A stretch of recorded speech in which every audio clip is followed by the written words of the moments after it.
Hey, my name is Eugene and I build and rank websites. Nah, I done grew around some people living their life in bottles. Granddaddy had the golden flask, back dope every day in Chicago. Some people like the...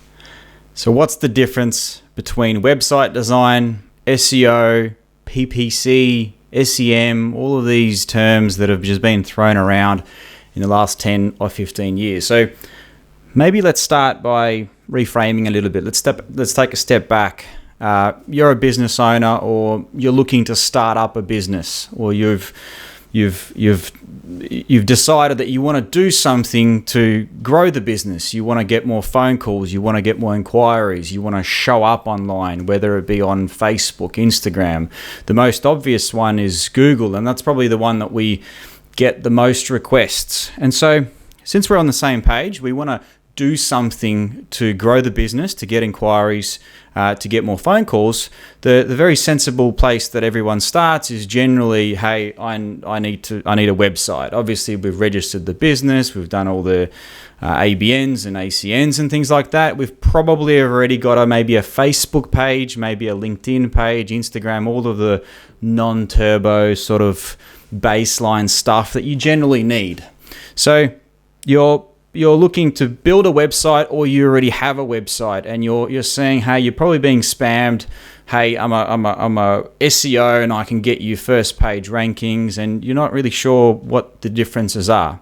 So let me explain it in crayons, or teach you the ways of my people, sing you the ways of my song. So website design is simply someone that draws a really, really beautiful website. It's like drawing a really good looking business card, but that business card is in your pocket. SEO is doing something to that website to get Google to like it, to get Bing to like it. In other words, doing something to that business card that's in your pocket to get it in front of people's faces. And so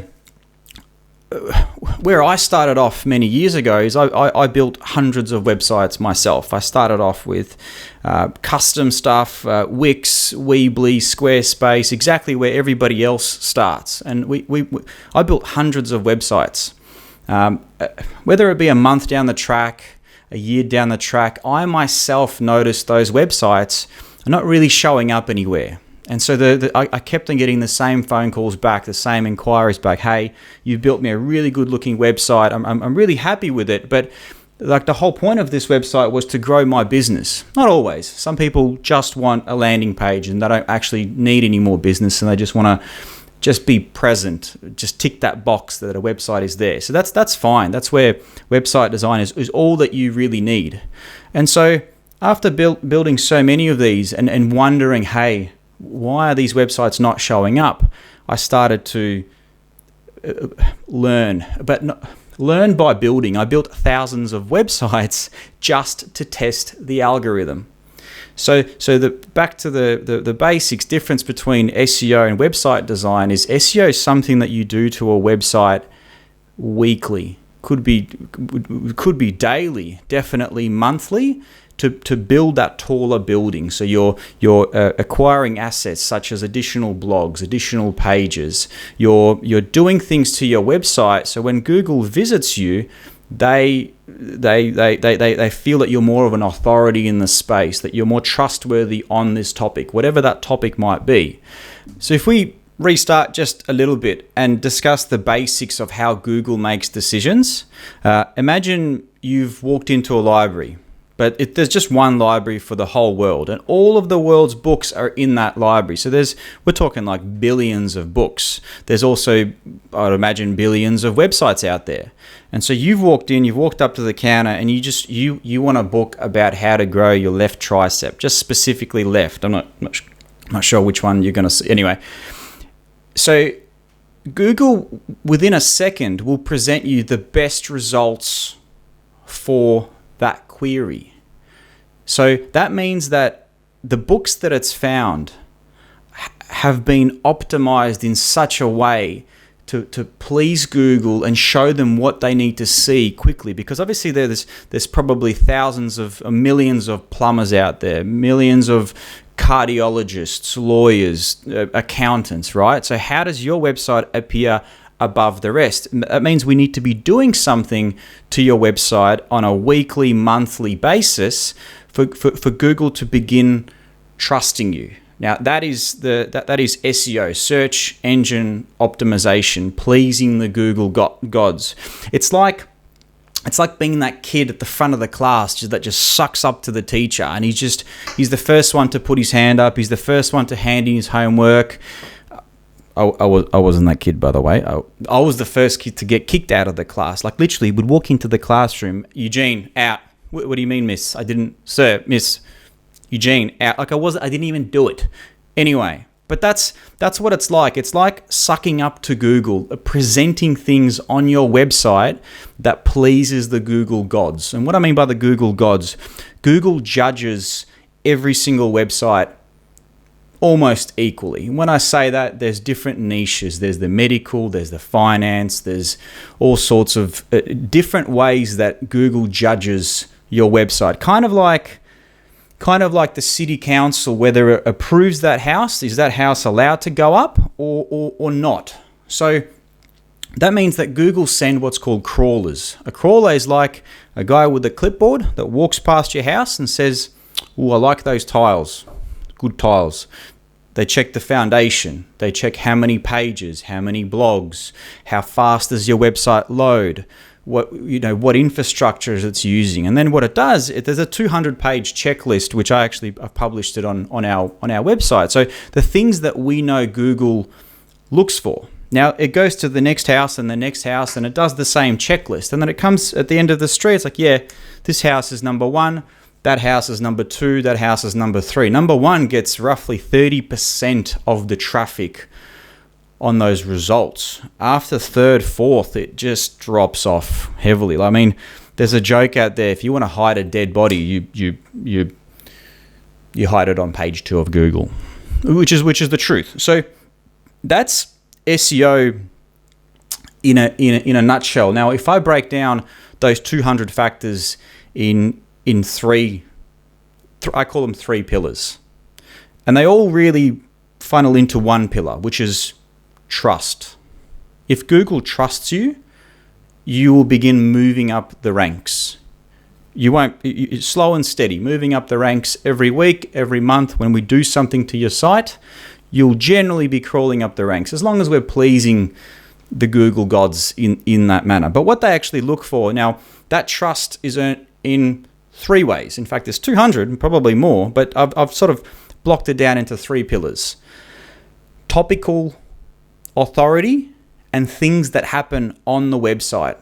So we're talking images, we're talking text, we're talking answering the query the best possible way. We're talking guides, supporting content. In other words, text that's on your site that when that little dude with the clipboard drives past your street and he sees like 3,000 words on the topic of growing your left bicep at 3 hours a day, whatever it might be, right? Oh, this guy's got 10 blogs on how to replace your gutters, right? 15 guides. I'm talking about blogs a lot. That's just one of the easy ways that I can explain things that happen on the website. Things like titles.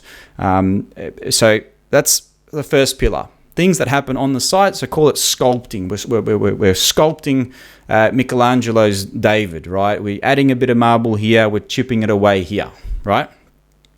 Then there's things that happen off the site, which is the second pillar.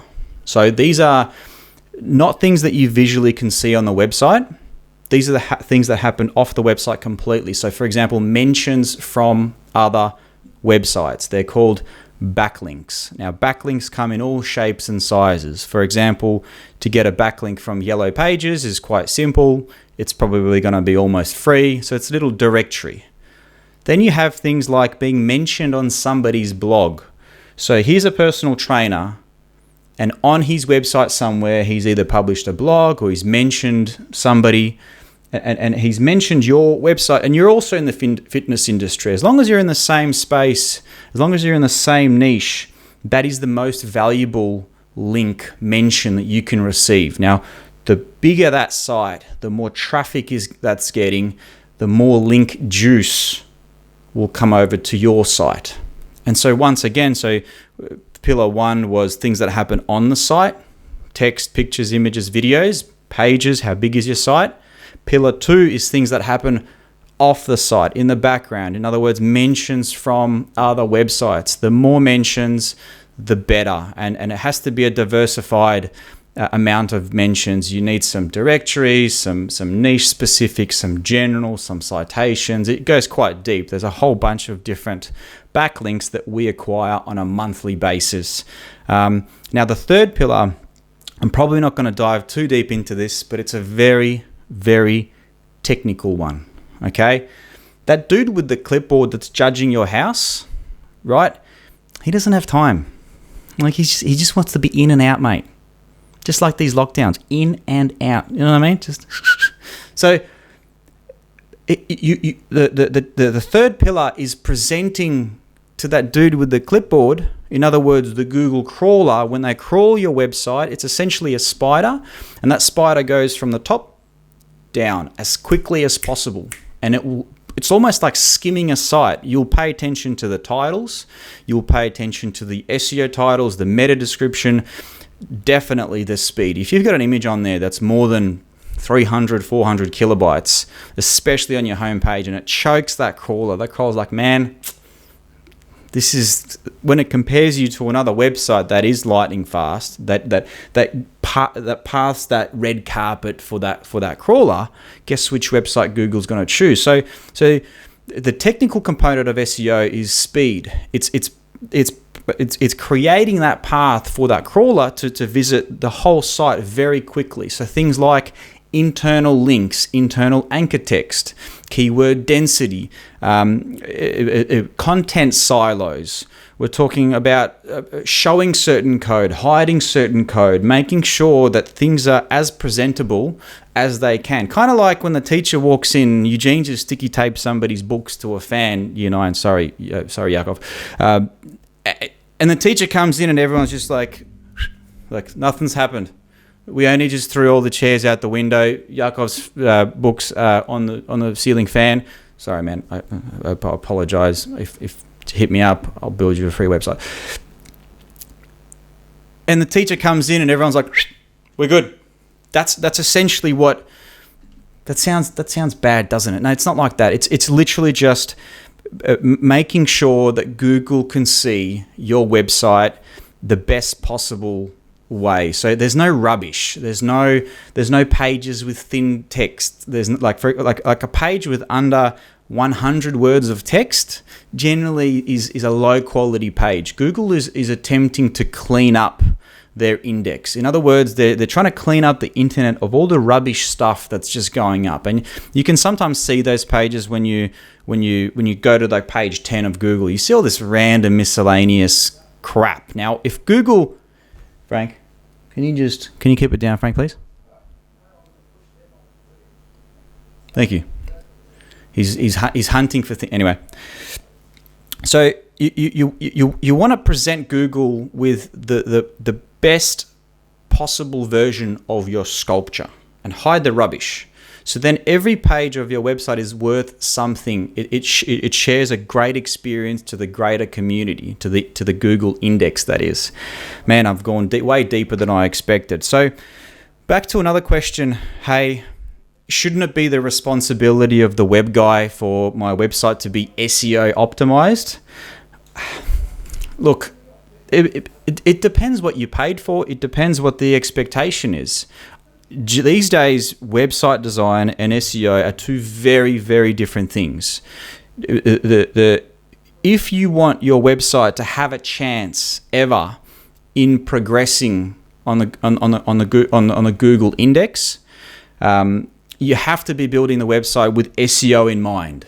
So the first question to ask your web guy is, hey, I know you're a web guy. You're going to build me a beautiful website, and that's what a lot of the time happens. They get what they pay for, a beautiful, designed, elegant website, but it just doesn't progress in Google because it doesn't have those elements. Now, is it their responsibility? Once again, depends on what you paid for, depends on the expectations. The questions I would ask if this is important to you is, hey, have you actually built any websites and progressed them in the space? If you have, show me.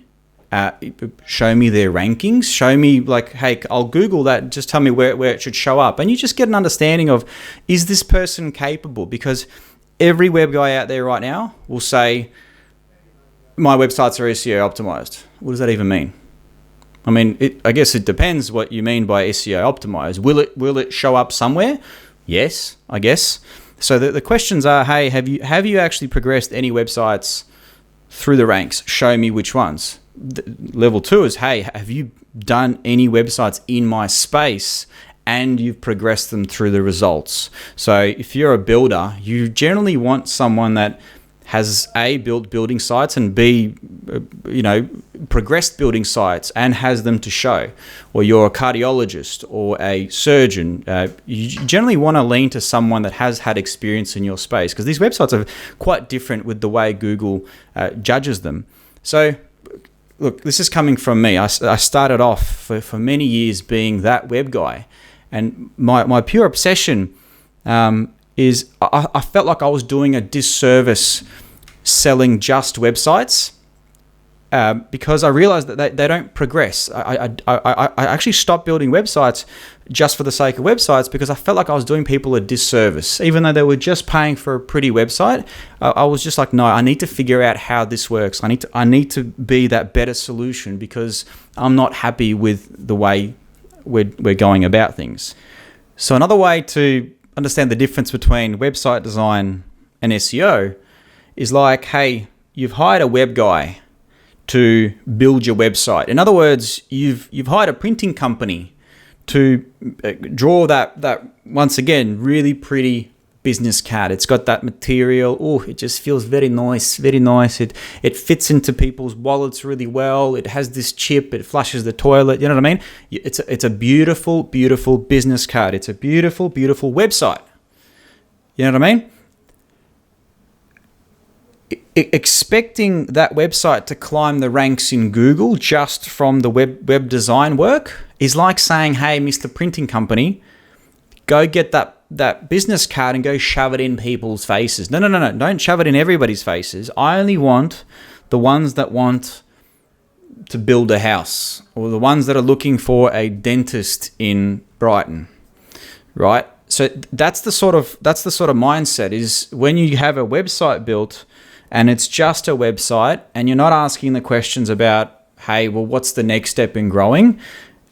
And don't have that expectation that it will climb the ranks. It's kind of like that printing company. You go to Officeworks, they printed off a couple of flyers, very pretty flyers, very pretty business cards, and saying, hey, Officeworks, why am I not showing up? That's literally the clear cut. And that's the reason that right now I'm getting slammed, like slammage, by web companies that are building these sites. They're chugging these sites out, and clients are coming back and saying, hey, well, this is a really good looking website, but I'm not anywhere. I built this website because I thought my business would grow. So it's like they had that expectation. So a lot of the things that we do is we consult to web agencies to help them streamline their internal processes. We start right from the beginning, and I literally assess how they build their websites. Like I can clearly see, hey, this you're taking shortcuts here. Yes, they look beautiful. It might not even be shortcuts. They're aesthetic movements that the design and the branding and the creativity, which is great. Look at my t-shirt. This is the kind of stuff that I studied. Very important stuff. Please don't see this as don't get that stuff done. You definitely need that stuff done. But I look at it, I'm like, hey, when Google visits this, they will be confused. They will be not sure. That means they will prioritize other websites over you. So I help agencies on their internal processes. So we're talking web agencies here. So then the sites they pump out are somewhat crawlable, somewhat capable of having an SEO campaign slapped onto it. Too many sites are leaving the production line. They land on my desk and I'm just like, well, what do you want me to do with this? It's like you've built a amazing house. It's 2 stories tall. It's made out of wood. And when you've come to me and say, hey, build me a skyscraper. Sweet. Okay. In other words, I want to SEO this. I want to grow in traffic. I want to overtake those competitors. Right. Well, guess what? Those competitors have a 50-story building. They have a skyscraper of a building. Guess what I'm about to tell them? And it sucks. Sometimes I just say, hey, you're not for us, but here's the information, because I don't want them to come back to that poor web agency that's just built them a really pretty site because they're not aware. But essentially, hey, this is a knockdown rebuild. That's the reality of it. Or, of course, turn on a Google ad. There's other avenues that we'll navigate through. Happens all the time. Another really, really big one that happens all the time is you're an established business. You've been around for a long time. You've had a website up and running for a long time. The website's it's nothing special. It's rubbish. It's outdated. And you as the business owner, like, hey, or someone comes to you and says, hey, you need a new website because of this, and this. And you're like, yeah, okay, no problem. And you go ahead with that website. I've seen these charts over and over and over and over. And what I mean by charts is, even though that website is 10 years old, 15 years old, I mean, it's not going to be that old, but the domain itself is 10 or 15 years old. It's got maturity. The site might only be, let's say, 5 years old, but it's starting to outdate. And so this web guy comes in, is like, man, I'm going to build you the prettiest site. The site definitely is pretty. It goes up, bang. The traffic that they were receiving is just gone. Like, what do you mean? I was, even though the website didn't look very good, I was on page 1. I was in 3rd. I was getting traffic on this keyword. What's happened? And the web guy's like, I don't know. You need to consult an SEO. Well, I'll tell you what's happened. It's kind of like that little guy with a clipboard. He's taken a screenshot. He's taken he's looking at the AutoCAD drawings of that house. So that means next time when he visits, he knows exactly what he's paying attention to. Hey, have they worked on their walls? Have they painted a picture? Right? So he knows exactly where bedrooms are. He can go upstairs, go left, right, down, up, and he's like, bang, he crawls that site instantly over and over and over again. Plus, there's backlinks pointing at some of those individual rooms. This website over there, that fitness website, is mentioning that particular blog. Right? Means it's in like homepage /services /contact about whatever, right?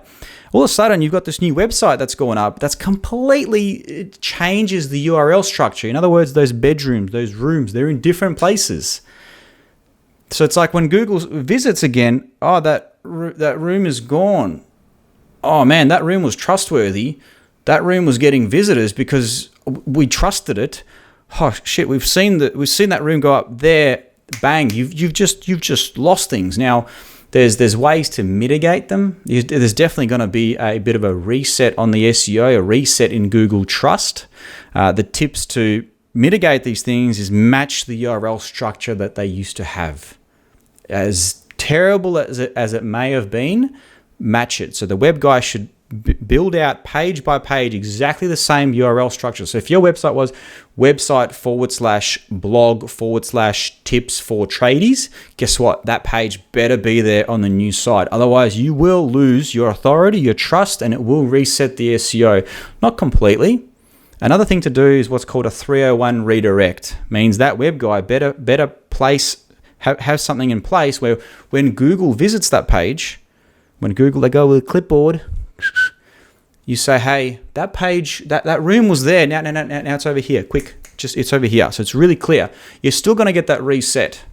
Now that's starting to be SEO topics, and a lot of web guys just don't do that. I mean, it's the same web guys that are knocking on our doors. My emails are packed. Hey, man, give me some advice on this site. We're about to deploy it. This client's already got this site. It's already getting 5,000 visitors a month, and I'm just like, don't touch it. You're like, unless you have something written down that you don't do SEO, you're doing a disservice by launching your website, because they're about to lose the traffic that they have. It's going to reset. That means they're going to lose the inquiries, the business that they were getting, even though it's quite an average looking site, an old site, old branding. Sure, absolutely update that. But the moment you roll through with a new house where the walls are in completely different locations. Or, for example, here's another analogy. You've got city streets, and Google Street View, right? It's like rearranging those streets and expecting for Google to know exactly where to take you to. There's going to be an element there where Google needs to recrawl it, where they're going to have to remap the city. It's like a remap that house. Hey, where was that bathroom? Oh, it's there. It kind of restarts. Anyway, rant over. I think I've mauled over that topic pretty clearly. I mean, if you've got any questions, let me know. If you want me to have a look at your site. So the real quick of it is, if you've got a Wix, Weebly, Squarespace website, you have a less likely chance to show up in Google on the first page if the competitors, if the keywords and the search volumes are competitive. For example, builders, accountants, lawyers, cardiologists, surgeons, schools. Like if you've got a Wix, Weebly, or Squarespace website, chances are you will probably never make it to the first page. Now, I shouldn't say never, but generally you will see WordPress at the top. Not to say that we don't build Wix or Weebly websites, but if we want the website to rank, it's like you're going to start a 100-meter sprint. You know what I mean? And you get to choose which nationality. You get what I'm going at? Like, do you want to be maybe the midget? I don't know. You got the option. You could be the midget, or you can be that guy. Who would you choose? That's the same with this. It's like, if you want your website to progress in Google, you got to choose your weapons, and that generally means WordPress is definitely quite hard. It's definitely something you generally won't figure out. If you're an accountant or you're a lawyer, you're not going to figure it out. You can just stop right there. You could probably get a landing page up, but you won't progress it through the ranks. Now, that's just me being harsh, but that's just what I've seen in the thousands of sites that we've built and ranked. Now, here comes the question of, right, well, we've got website design, great. We've got SEO, which is progressing. So you need the website design for the website to go up. You've got SEO, which is climbing the ranks. Then you have these terms like SEM, Google ads, Facebook ads. So what's the difference? So look at it as SEO is a long-term investment. That's what it is. It's like when you buy a property, you probably only break even at like the 8th, 7th year after all of the taxes and stuff like that. So it's like you've outlaid $1 million, right? You're going to break even possibly 7 or 8 years. I'm not any property guru, but just taxes and stuff like that. Now, so SEO is that long-term investment that when you rank, you get reliable, ongoing, free traffic from Google, because Google's liked you, so it's just going to start sending you more visitors. In other words, they're free visitors. So that's like an ownership marketing strategy, where Google ads and Facebook ads is a rental strategy. So where Google, for example, injury lawyer, right, Mr. Google, I'm going to pay for those keywords. Those keywords might cost $70 a click, 70. Or I want to pay for locksmith Brighton, which could be $50 a click. It means that, hey, you might get that business very quickly. You might need 5 of those clicks to acquire. So let me just rephrase that again. Injury lawyer. If someone types that in Brighton, I want to pay for that visitor, and I want to take them to my landing page, my website, because I'm an injury lawyer, and hey, I can help you. Now, you might need 5 of those clicks. Do the numbers. But if one of those people inquires and books with you on an injury law case, those numbers are starting to look pretty good. So that's Google ads in a nutshell. It's when it's reactive marketing. When someone is searching for something, you can show up. So it's like a rental strategy. SEO is ongoing, long term. I generally say forget about rankings, forget about any kind of ROI, forget about any kind of in fact, get off my back for 6 or 7 months, because that's how long it takes to begin progressing in Google search before you can consider looking at, hey, I've just spent 30 grand on this. Now, am I getting any ROI? And that's the realistic expectation on sometimes it's 12 months. Sometimes it's 2 years when it's a brand new site. So I'm talking about expectation of how soon you get return on investment. Then you have Google Ads, which we generally switch on straight away. That increases inquiries almost straight away. Generally, 2-3 weeks after the Google ad is live, you get not only visitors, but we generally begin to understand how much is one inquiry. Right, that's Google Ads. Then you have Facebook ads. Now, Facebook ads are not for everyone. Facebook ads are intrusive marketing. Google ads were reactive, means somebody's looking for something. Facebook is intrusive. You're at the disposal of their categories. So, for example, if you're a home builder, Facebook ads, look, you definitely should be running an ad, but that's more like brand awareness. Hey, we're a builder in Brighton. Here's the builds that we've done. So you're just sort of in people's faces. It's like Facebook ads is like putting a billboard outside of somebody's house, and they walk out, they see it, oh yeah. But there are some categories on Facebook ads that work really, really well. So anywhere where there's a category, for example, parents with a 6-month-old, parents with a 12-month-old, 1 year, 2 year, 3 year, 4 year. So who might that benefit? Anyone that has baby products, schools, childcare. You can target a radius. You can target mums, dads. You can target people's birthdays. So if they have a birthday coming up, have you ever seen those ads? Hey, this T-shirt is best mum ever. You know, and then because you're near the water, they might be best mum near the beach. Bang, there's an ad for them. Whereas a builder, imagine Facebook ads is like this. You're sitting there, you're watching the footy, right? There's an ad on TV. You grab your phone, you start swiping, or you get to the toilet, and of course that's what we do. We start swiping. Bang, there's our ad. But if he's just a local, just an average bloke, and you're showing him an ad about, I want to sell you a construction of a house, what do you think is going to happen? Sure, he'll just swipe past. He might see your brand, he might remember your brand, but generally speaking, if you want a more of a, like for a builder, Google ads, right? If you're in the wedding space, Facebook has relationship status engaged. So it's like wedding DJs, venues, photographers, videographers. You definitely should be running or having a monthly spend on a Facebook ad as well as a Google ad, generally as well as SEO. So that way you're omnipresent. In this day and age, there's a couple of things going on. You want to be on multiple platforms, and the more platforms that you show up, the more trust you gain with the potential customer. If they see you on Instagram, then they see you present on LinkedIn, then they see you here and there. You're all of a sudden, you're more of an authority on that topic, whatever that topic is. YouTube. If you have a YouTube channel where you're discussing your topic, you're a DJ and you're playing your sets.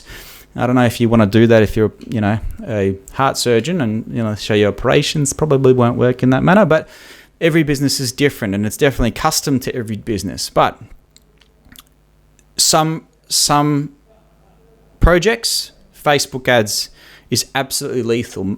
In fact, some cases you don't even run a Google ad, right? You wouldn't run a Google ad on lipstick or Nike shoes. You don't want to touch that niche because there's already huge established companies in that space. Whereas Facebook ads, I mean, you try it. You should be trying it. But these days, there's especially with the campaigns that we've run, we can just simply tell you accountants, tradies, medical, Google ads. Just turn that on.